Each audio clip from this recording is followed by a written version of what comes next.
రాష్ట్ర ప్రభుత్వం ప్రతిష్టాత్మకంగా చేపట్టిన తొలి అడుగు కార్యక్రమంలో భాగంగా నేడు అనకాపల్లి జిల్లాలో రాష్ట్ర బీసీ సంక్షేమ శాఖ మంత్రి సవిత పర్యటించారు. ఈ నేపథ్యంలో పట్టణంలో గవరపాలెంలోని రజకుల కాలనీలో ప్రతి గడపకు వెళ్లి రాష్ట్ర ప్రభుత్వం అందిస్తున్న సంక్షేమ పథకాలను వివరించారు.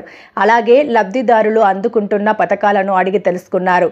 ప్రతి ఒక్కరూ కూడా సానుకూలంగా స్పందిస్తూ ప్రభుత్వం తలపెట్టిన ప్రతి పథకం కూడా తమకు చేరుతుందని పేర్కొన్నారు.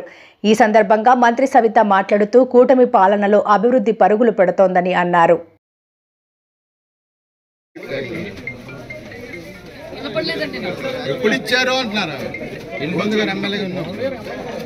గోవింద్ గారు ఎమ్మెల్యేగా ఉన్నప్పుడు మీకు రజకులకు వాషింగ్ మిషన్లు ఇచ్చారా?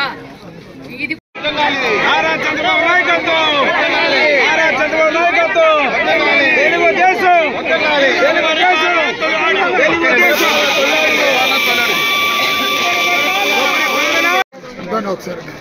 ముగ్గురికి పడింది పడిందండి.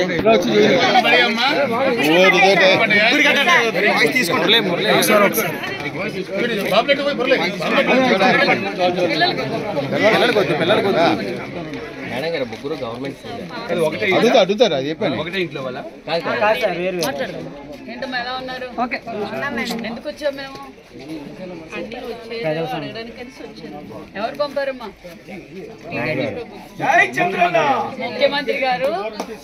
ఈరోజు అనకాపల్లి జిల్లా అనకాపల్లి హెడ్ క్వార్టర్స్లో సుపరిపాలన తొలడుగు కార్యక్రమం మరి గోవింద్ గారు, అదేవిధంగా ఎమ్మెల్సీ గారు, మరి జిల్లా అధ్యక్షులు గారు, మరి క్లస్టర్లు ఇన్ఛార్జీలు, మరి బూత్ కన్వీనర్లు అందరం కలిసి ఈరోజు సుపరిపాలన తొలడుగు ఇంటింటి దగ్గరికి వెళ్ళి ఈ పండగ ఒక పక్క పెన్షన్ల పండుగ జరుగుతుంది, ఒక పక్క దీపం 2 జరుగుతోంది, ఒక పక్క ఉచిత ఇసుక, ఒక పక్క పరిశ్రమలు వస్తున్నాయి, ఒక పక్క అభివృద్ధి ధ్యేయంగా మేమందరం ఈ ప్రభుత్వం పనిచేస్తుంది. కానీ ప్రజల దగ్గరికి వెళ్ళండి, మాకు ఏం ఎన్నికలు లేవు.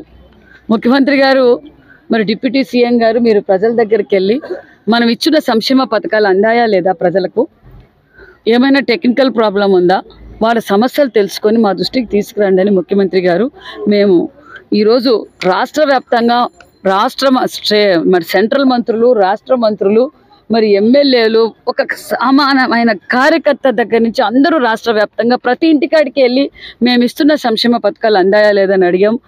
మరి ఈరోజు ఈ రజకుల కాలనీకి కూడా వచ్చాం. రజకుల కాలనీ దగ్గర కూడా గతంలో తెలుగుదేశం ప్రభుత్వంలోనే బీసీలకు పెద్దపీట వేశారు. మళ్ళీ బీసీలకు ఈరోజు పూర్వ వైభవం వచ్చింది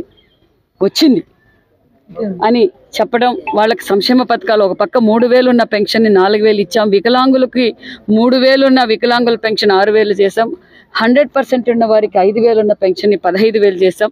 దీపం 2 కింద ఆ రోజు దీపం 1 ఇచ్చింది చంద్రబాబు నాయుడు గారు, దీపం 2 ఇచ్చింది మళ్ళీ చంద్రన్న గారు. మహిళా పక్షపాతం చెప్పాలి.